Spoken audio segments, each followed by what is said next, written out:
Today we mark a truly grim, heartbreaking milestone. 500,071 dead. It was this sobering start to President Biden's speech Monday that came after the U.S. passed a grim milestone. It has now been reported that over 500,000 people have lost their lives to COVID-19 since the start of the pandemic just under a year ago.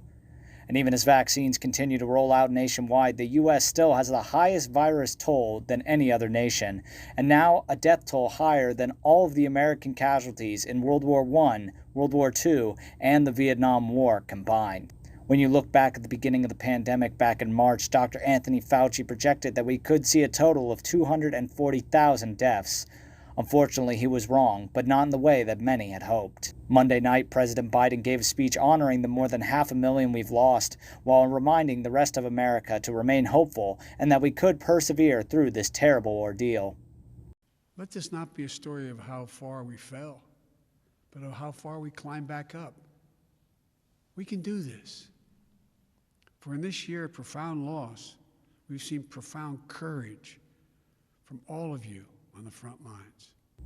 The speech was followed by President Biden, First Lady Jill Biden, Vice President Kamala Harris, and Second Gentleman Doug Emhoff as they held a candlelight moment of silence for the 500,000 we've lost, as well as signing an executive order that all American flags be lowered to half-staff to remember those who have passed.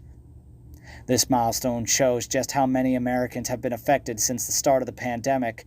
CNN anchor Brianna Keilar breaking down on air as she reported on the breaking news.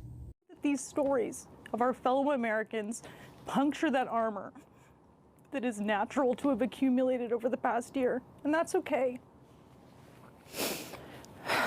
We need to remember the people that we have lost. While it is a haunting statistic, there is a chance to remain hopeful. While winter weather has slowed down some vaccine distributions, a majority of the rollout is making progress, as every day more and more Americans are getting vaccinated.